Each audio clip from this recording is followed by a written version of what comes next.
നമസ്കാരം. സോംജീസ് മിററിൽ മണി ടാക്കിലേക്ക് എല്ലാവർക്കും സ്വാഗതം. എല്ലാവർക്കും ഓണാശംസകൾ. ഇന്ന് ഉത്രാടം ആണ്. സ്റ്റോക്ക് മാർക്കറ്റും ഇന്ന് എല്ലാവർക്കും പ്രതീക്ഷ നൽകിക്കൊണ്ട് പുതിയൊരു ഘട്ടത്തിലേക്ക് കടക്കുമെന്ന് എനിക്ക് തോന്നുന്നു. ഇന്ത്യൻ സാമ്പത്തിക രംഗത്ത് അധികം നമ്മൾ പ്രതീക്ഷിക്കാത്ത, അല്ലെങ്കിൽ അധികം ഇതുവരെ കാണാതിരുന്നിട്ടുള്ള ഒരു സംഭവമാണ് ടാക്സ് റേറ്റുകൾ അങ്ങനെ കുറച്ചു കൊണ്ടുവരിക എന്നുള്ളത്. കൂട്ടിക്കൊണ്ടുവരുന്ന ചരിത്രമാണ് നമുക്ക് എന്നും ഉണ്ടായിട്ടുള്ളത്. അതിനൊരു വ്യത്യാസമായിരിക്കുകയാണ് GST നിരക്കുകൾ കുറച്ചു കൊണ്ട് സർക്കാർ പുതിയ തലത്തിലേക്ക് GSTയെ ഉയർത്തിയിരിക്കുന്നു. സാമ്പത്തിക രംഗത്ത് സ്റ്റേണായ ഇടപെടലുകൾ നടത്തുക എന്നുള്ളത് ഏത് ഗവൺമെൻറ്റിൻ്റെയും അത്യാവശ്യം സാമ്പത്തികം നിയന്ത്രിക്കാൻ ആഗ്രഹിക്കുന്ന ഗവൺമെൻറ്റിൻ്റെയും ചുമതല തന്നെയാണ്. അത് നല്ല രീതിയിൽ നടത്താൻ സർക്കാർ തയ്യാറാകുന്നു എന്നാണ് എനിക്ക് തോന്നുന്നത്. അത് തന്നെയല്ല, മാർക്കറ്റിനെ എങ്ങനെ, അല്ലെങ്കിൽ ഇന്ത്യൻ എക്കണോമിയെ എങ്ങനെ നിയന്ത്രിക്കണമെന്ന് അവർ കൃത്യമായി കണക്ക് കൂട്ടുന്നുണ്ട്. ഇതുവരെ ഇല്ലാതിരുന്ന ചില സംഭവങ്ങളെ നമ്മളുടെ മുന്നിലേക്ക് കൊണ്ടുവരുമ്പോൾ തീർച്ചയായിട്ടും കണക്കുകൾ തെറ്റാതിരിക്കാൻ അവർ പരിശ്രമിക്കുന്നുവെന്ന് എനിക്ക് തോന്നുന്നു. ഇന്നലെ GST കൗൺസിൽ ചേർന്നു. അപ്പോൾ GSTയുടെ 2 സ്ലാബ് എടുത്തു കളഞ്ഞ് 2 സ്ലാബിലേക്ക് മാറിയിട്ടുണ്ട്. ഇപ്പോൾ 5-18% സ്ലാബുകളാണ് ഇപ്പോൾ നിലവിലുള്ളത്. പിന്നെ ഏറ്റവും കൂടിയ ലക്ഷറികൾക്ക് 40%. മാർക്കറ്റ് അതിനെ വെൽക്കം ചെയ്യുമെന്ന് തന്നെ നമുക്ക് പ്രതീക്ഷിക്കാം. കാരണം സർവത്ര സാധനങ്ങളുടെയും ഇതിൽ വ്യത്യാസം വരുന്നുണ്ട്. ടാക്സിൽ വ്യത്യാസം വരുന്നു. പലതിനും ടാക്സ് ഇല്ലാതെ ആവുന്നുണ്ട്. ഡയറി ഫാം ഐറ്റംസ്, ഫുഡ് ഐറ്റംസിനൊന്നും ടാക്സ് ഇല്ലാതെയാവുന്നു. കുറെ അതിന് 5% ടാക്സിലേക്ക് വരുന്നു.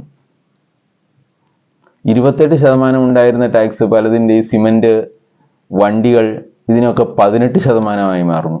10% ഡിഫറൻസാണ് ടാക്സിൽ വന്നിരുന്നത്. തീർച്ചയായിട്ടും മാർക്കറ്റ് അതിനെ പോസിറ്റീവായിട്ട് തന്നെ കാണും. ഇതിൻ്റെ ചലനം അതായത് സെക്ടറുകളിൽ നന്നായിട്ടുണ്ടാകുമെന്ന് തന്നെയാണ് ഞാൻ പ്രതീക്ഷിക്കുന്നത്. സിമൻറ്റ് സെക്ടറെല്ലാം നോക്കിയിരുന്ന കാര്യം തന്നെയാണ് 18%ത്തിലേക്ക് അവരുടെ GST മാറുന്നു എന്നുള്ളത്. അതുപോലെ തന്നെയാണ് മറ്റ് കൺസ്യൂമർ ഗുഡ്സ് ഐറ്റംസിൻ്റെ AC അങ്ങനെയുള്ള സാധനങ്ങളെല്ലാം 18%ത്തിലേക്ക് മാറുന്നു. അതും ഒരു മാർക്കറ്റ് പ്രതീക്ഷിച്ചിരുന്ന ഒരു മാറ്റം തന്നെയാണ്.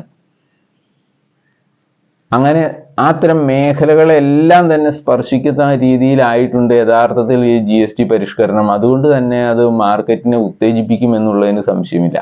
പല കമ്പനികൾക്കും ഇതിലൂടെ വമ്പിച്ച ലാഭക്ഷമത ഉണ്ടാകുമെന്നാണ് കണക്ക് കിട്ടുന്നത്. അത് ഈ ഫെസ്റ്റിവൽ സീസണിൽ തന്നെ കൊടുക്കുകയും ചെയ്തിരിക്കുന്നു. 22-ാം തീയതി മുതൽ പ്രാബല്യത്തിൽ വരുമെന്നാണ് ഇപ്പോൾ സർക്കാർ പറഞ്ഞിരിക്കുന്നത്. നിർമ്മല സീതാരാമൻ ഇന്നലെ വാർത്താ സമ്മേളനത്തിൽ പറഞ്ഞ് 22-ാം തീയതി ഇത് പ്രാബല്യത്തിൽ വരുമെന്നാണ്. കൂടിയ ടാക്സ് വന്നിട്ടുള്ളത് ലക്ഷറി വാഹനങ്ങൾ,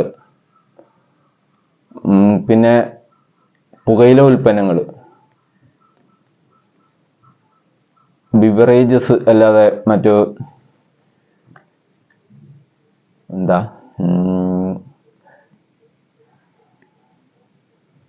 സ്പിരിറ്റ് ഐറ്റംസിൻ്റെ ഉള്ളതിനൊക്കെ, അങ്ങനെയുള്ളതൊക്കെയാണ് മാർക്കറ്റിൽ ഇപ്പോൾ വില വർധനവ് ഉണ്ടാകാനുള്ള ഒരു സാധ്യതയുള്ളത്. അതും സാധ്യതയില്ല. കാരണം ഇപ്പോൾ നിലവിൽ അതിൽ കൂടിയ ടാക്സുകളാണ് എല്ലാത്തിനും ഈ മദ്യത്തിനൊക്കെ ഉള്ളത് തന്നെ. അതുകൊണ്ട് അതിന് വലിയ വ്യത്യാസമൊന്നും വരാൻ സാധ്യതയില്ലെങ്കിലും മറ്റുള്ളവയ്ക്ക് ശക്തമായ നിലയിൽ മാർക്കറ്റ് പ്രതികരിക്കാവുന്ന രീതിയിൽ FMCG സാധനങ്ങളുടെ എല്ലാത്തിൻ്റെയും വിലയിൽ മാറ്റം ഉണ്ടാകും. അത് തീർച്ചയായിട്ടും ഈ മാർക്കറ്റിൽ പ്രതിഫലിക്കുമെന്ന് തന്നെയാണ് എനിക്ക് തോന്നുന്നത്. സർക്കാർ നിശ്ചയിച്ച രീതിയിൽ തന്നെ അതിനെ മുന്നോട്ട് ഈ എക്കണോമിയെ മുന്നോട്ട് കൊണ്ടുപോകാൻ അവർക്ക് ഇതിലൂടെ കഴിയുമെന്ന് തന്നെയാണ് പ്രതീക്ഷിക്കുന്നത്.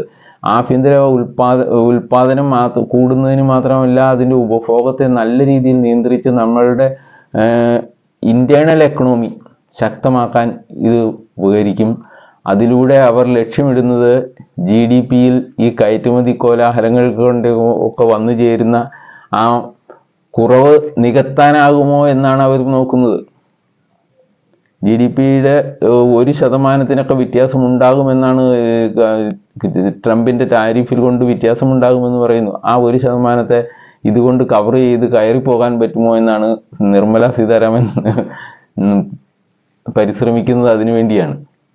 അപ്പോൾ തീർച്ചയായിട്ടും നിങ്ങൾക്ക് എല്ലാവർക്കും ഓണാശംസകളുണ്ട്. ഈ ഓണത്തിന് നല്ല രീതിയിൽ മാർക്കറ്റിനെ പുതിയ തലത്തിലേക്ക് കൊണ്ടുവരാൻ ഈ വിധാനം ഉപകരിക്കും. ഇപ്പോൾ ഈ ഉള്ള നെഗറ്റീവ് ന്യൂസുകളിൽ നിന്ന് വ്യത്യസ്തമായി ഈ ന്യൂസ് വരുമ്പോൾ ചിലപ്പോൾ അപൂർവമായിട്ട് ഒരുപാടൊന്നും കടന്നുപോയി എന്നൊന്നും പറയാൻ പറ്റില്ല. പക്ഷേ ഇത് ലോങ് റണ്ണിലേക്ക് തീർച്ചയായിട്ടും എല്ലാ കമ്പനികളെയും ബാധിക്കുന്ന കാര്യമാണ്. എല്ലാ കമ്പനികൾക്കും പ്രതീക്ഷ നൽകുന്ന കാര്യമാണ്.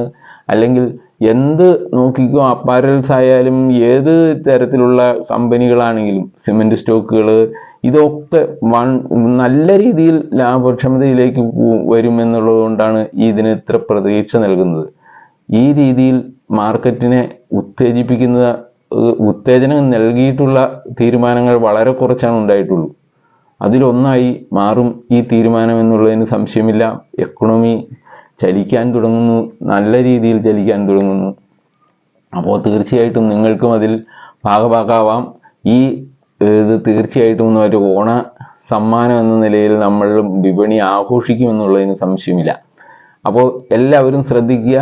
ഇതിൻ്റെ FMCG കൗണ്ടറുകളായാലും സിമൻ്റ് ആയാലും വസ്ത്രങ്ങളുടേതായാലും ഇതിനൊക്കെ ഉണ്ടാകുന്ന മാറ്റങ്ങൾ നല്ല മാറ്റങ്ങളായിരിക്കും. അതൊക്കെ നമ്മൾക്ക് ഗുണപ്രദമാകും എന്ന് ഞാൻ പ്രതീക്ഷിക്കുന്നു. എല്ലാവർക്കും നന്ദി. എന്നെ ശ്രവിച്ച എല്ലാവർക്കും നന്ദി. വീണ്ടും കാണാം. എന്നെ ആദ്യമായി കേൾക്കുന്നവരൊന്ന് സബ്സ്ക്രൈബ് ചെയ്ത് സഹായിച്ചാൽ നല്ലതാണ്. Thank you. വീണ്ടും കാണാം.